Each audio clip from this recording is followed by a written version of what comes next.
Buenos días, muchas gracias por esta invitación. Y el día de hoy vamos a hablar acerca de la acondroplasia. Pero para poder hablar de la acondroplasia tenemos que saber qué es la acondroplasia. Esta es la displasia esquelética más común que afecta más o menos a una de cada 25.000 personas y que a nivel mundial hay 250.000 personas afectadas. Su nombre lo que nos dice es que no hay formación cartilaginosa, o sea, acondroplasia lo podemos como extrapolar a que no hay cartílago. Este trastorno va a ocasionar un fallo en la conversión normal de cartílago en hueso y va a generar unos huesos considerablemente acortados, que es lo que nos va a dar la talla baja. Y las complicaciones que tiene esta condición surgen de forma secundaria a la compresión ósea de los tejidos nerviosos o de otros tejidos, y esto, pues como ya lo mencioné, va a ser secundario a la alteración ósea. Vamos a tener una estatura baja desproporcionada por el acortamiento que tenemos, sobre todo en los miembros inferiores, así que las personas con esta condición van a tener talla baja con un tronco de un tamaño que es adecuado, pero unas piernas y unos brazos cortos. Y también podemos tener el acortamiento en los miembros superiores, pero como les digo, no es tan marcado como en los miembros inferiores, pero sí logramos ver la desproporción entre los segmentos corporales. Y las personas con acondroplasia tienen un intelecto normal, a no ser que tengamos algún componente neurológico o algún compromiso neurológico derivado de la misma enfermedad. Acá vemos una persona que tiene una talla normal. Entonces podemos dividir en dos segmentos el cuerpo, el segmento superior y el segmento inferior. En una persona que tiene una talla normal, vemos una proporción de 1 entre el segmento superior y el segmento inferior. O sea, ambos segmentos son iguales y esa proporción se logra hacia los 10 años de edad, que es cuando ya los huesos largos se van a alargar en proporción al tronco. Cambio, cuando tenemos una persona con acondroplasia, como tenemos este acortamiento en los miembros inferiores, vamos a ver que el segmento inferior es mucho menor que el segmento superior, así que ellos nunca van a tener esa relación de 1, o sea, su segmento superior siempre va a ser mayor que el inferior por la desproporción a nivel del crecimiento de las piernas.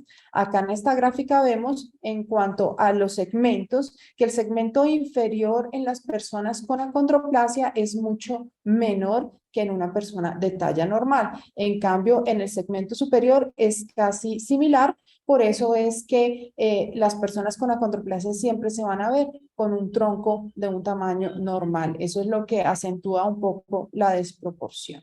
Podemos hacer diagnóstico prenatal, tenemos varias formas. En los controles prenatales, a través del ultrasonido, podemos sospechar la enfermedad porque logramos ver el acortamiento de los huesos largos, que es los que usualmente se miden para establecer la edad gestacional. Aquí se ve un acortamiento del fémur y también se puede ver una protrusión frontal, por lo que ellos tienen la cabeza con la frente un poco abombada. Y este es un paciente de 32 semanas de gestación donde ya podemos sospechar la enfermedad. Sin embargo, aunque la sospechamos, esto no quiere decir que sea el diagnóstico, pero sí podemos tener en cuenta estos hallazgos para poder solicitar exámenes posteriormente.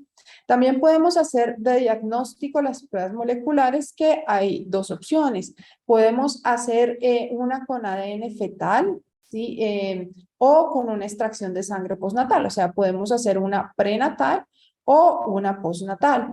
Y esto nos permite confirmar el daño genético que se encuentra en el receptor 3 del factor de crecimiento de fibroblastos o FGFR3.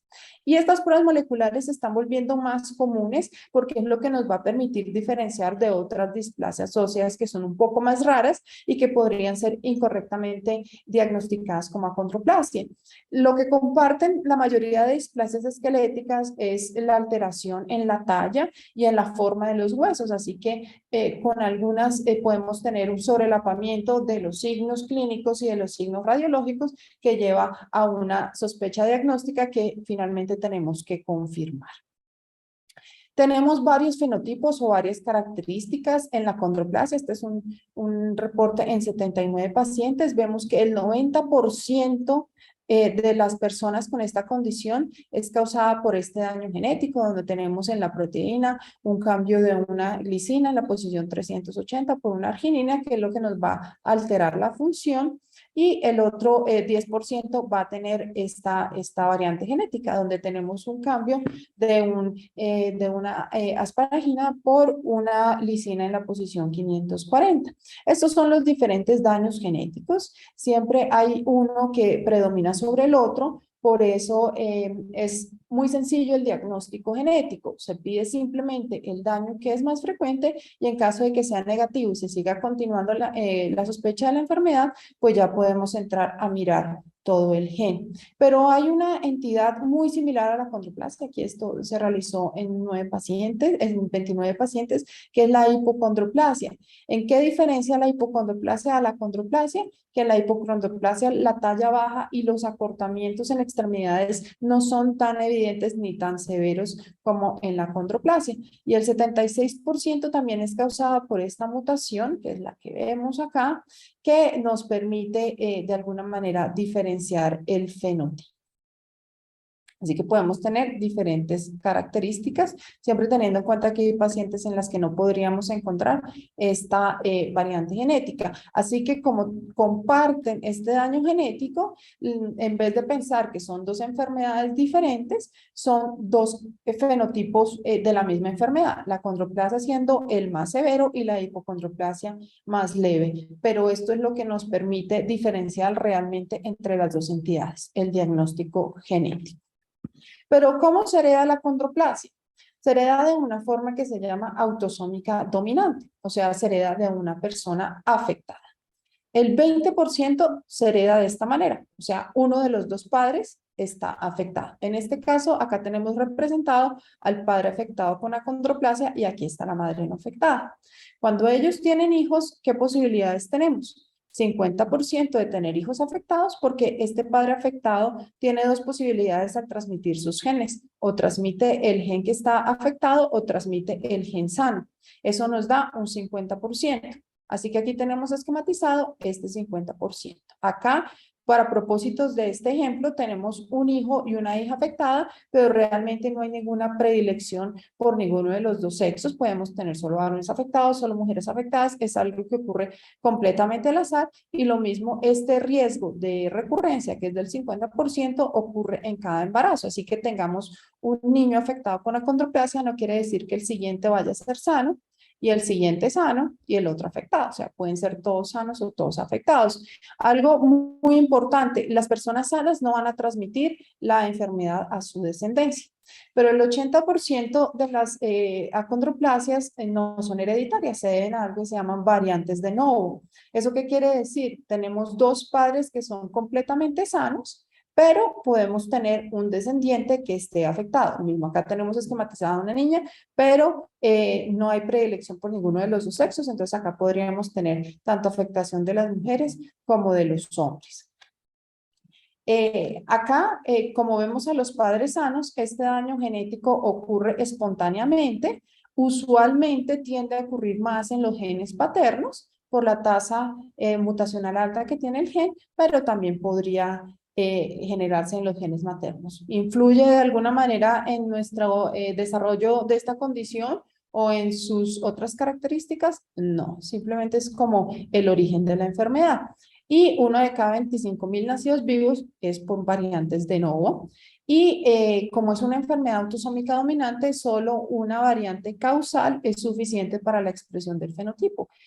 Eso, desde el punto de vista genético, tiene un nombre que se llama penetrancia completa. ¿Eso qué quiere decir? Que aquella persona que tenga el daño genético va a presentar el fenotipo, o sea, va a presentar la enfermedad. No hay personas portadoras, no hay personas que la lleven de manera silenciosa, como en otras enfermedades, como por ejemplo la fibrosis quística, donde los portadores son completamente sanos. Esto ya lo mencionamos, que ambos sexos son igualmente afectados, y el 80% de los individuos con acondroplasia tienen padres de una estatura promedio para la población, y la mutación de nuevo es la que nos da la acondroplasia, y pues son mutaciones espontáneas.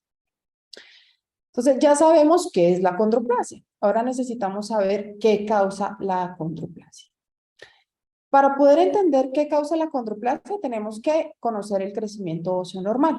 Hay dos tipos de hueso, uno que se llama el hueso membranoso, que es el que se encuentra principalmente en el cráneo, que hace una osificación intramembranosa, o sea, podemos decirlo desde adentro, y aquí no necesitamos cartílago para que el hueso se forme, y este tiende a estar presente en los huesos planos de la cara, del cráneo, mandíbulas, clavículas, y como les digo, no necesitamos el cartílago, por eso esas estructuras no se nos alteran.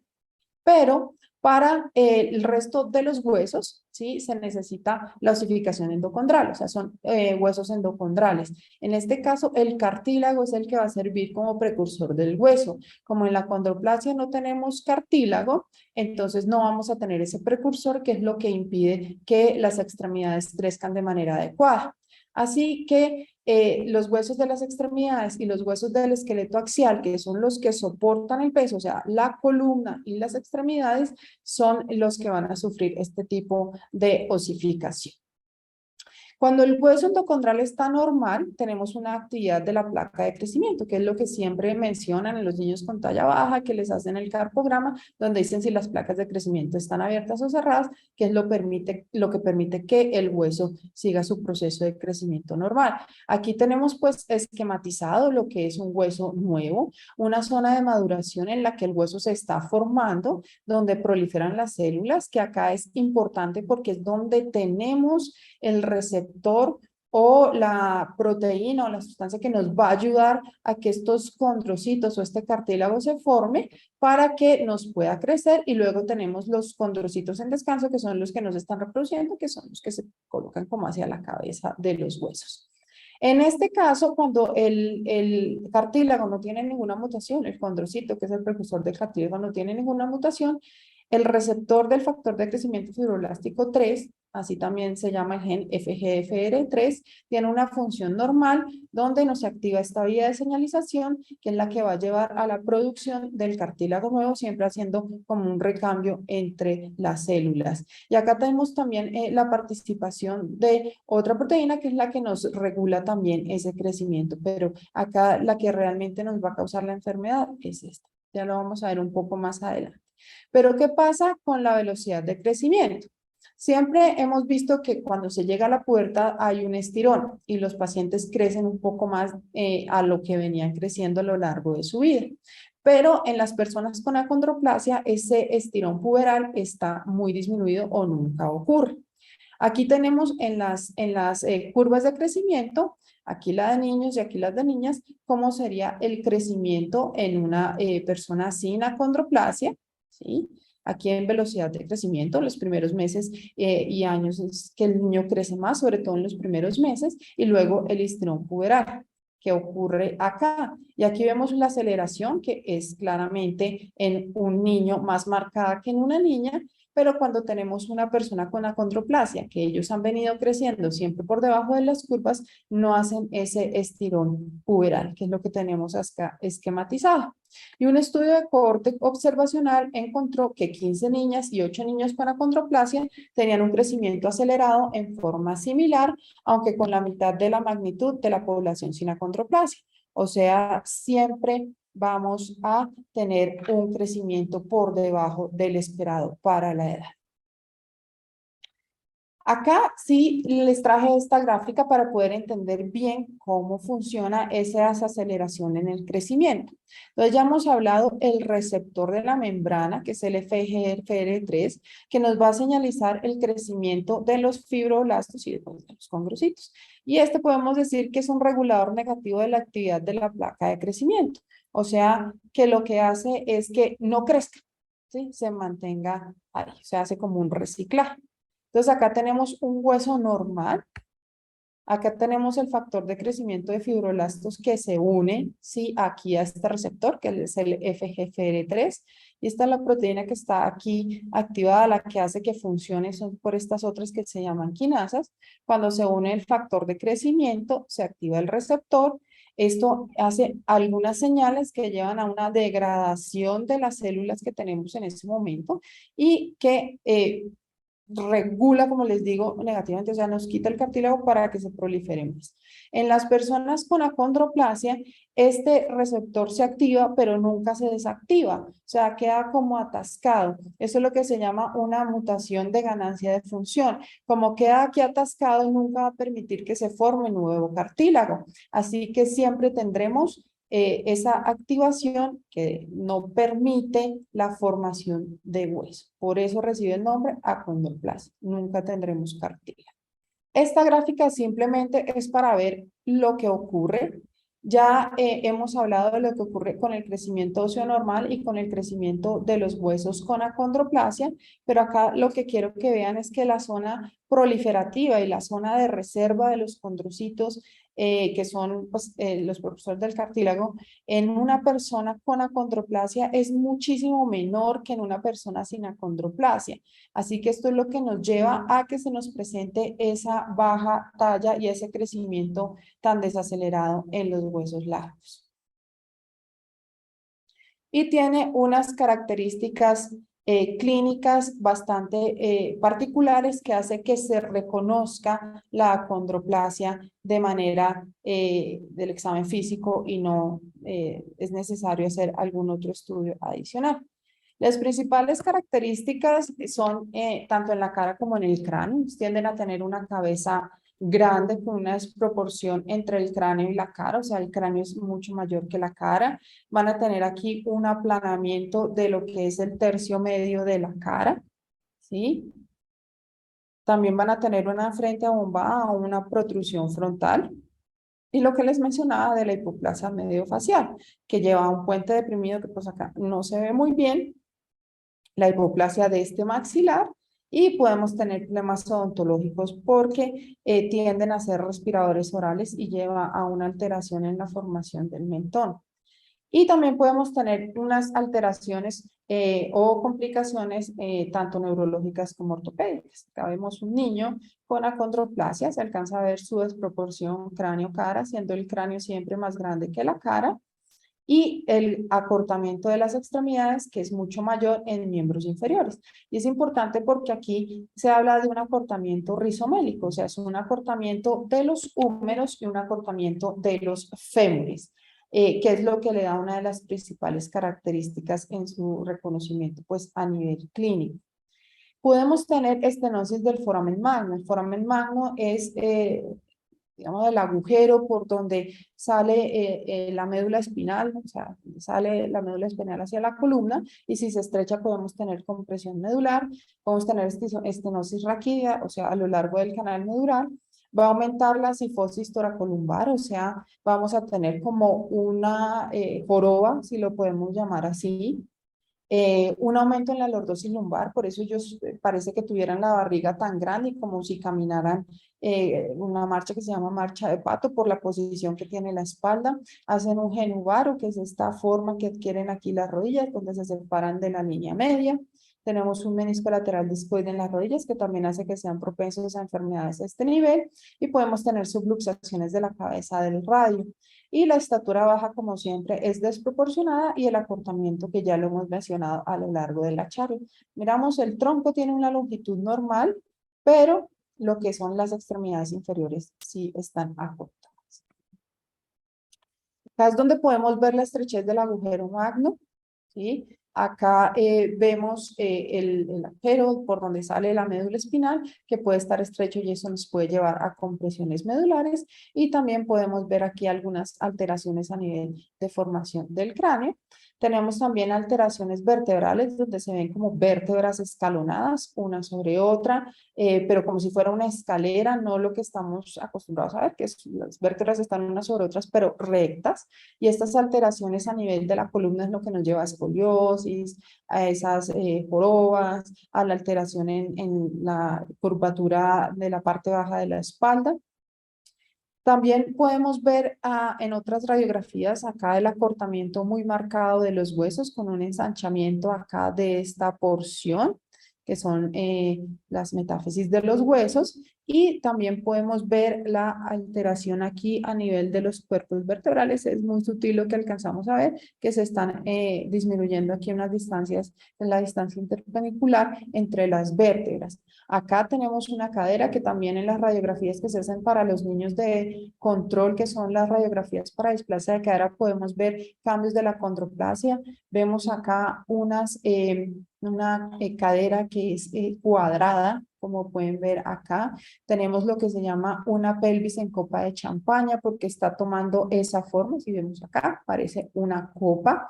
Y pues los acortamientos de las extremidades, que siempre va a ser lo más marcado. Pero si hacemos en un niño una radiografía para el tamizaje de displasia de cadera y vemos esta configuración, podemos decir que es o podemos sospechar que es una acondroplasia. Y otro de los signos muy característicos es lo que llaman la mano en tridente, que aquí la tenemos esquematizada tanto en radiografía como en una foto. ¿Por qué se llama mano en tridente? Porque los dedos, el índice y el medio, se separan o se van hacia un lado y se separan del cuarto y del quinto dedo que se van hacia el otro lado. Entonces es como si quedara un tridente, o sea, algo más o menos así. Y aquí la vemos en radiografía, donde también los huesos del metacarpo son un poco pequeños y las falanges también tienen unas configuraciones como en cuña, que también es algo característico, pero se puede ver en otras enfermedades óseas, así que pues no sería un signo que nos haga 100% el diagnóstico radiológico de la acondroplasia.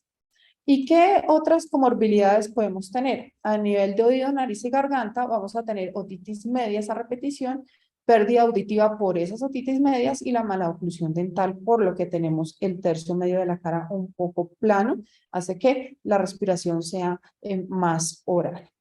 Al sistema nervioso central tenemos la compresión cérvico-medular, las anomalías en la unión del cráneo con el cuello y la cabeza grande o macrocefalia.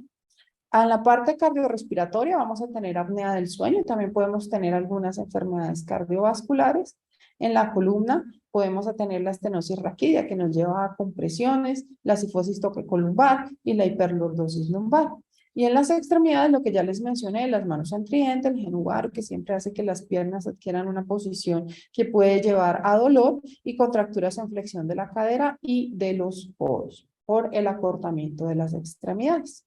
Pero también hay otros riesgos asociados. El 100%, la baja estatura va a afectar a sus funciones del día a día.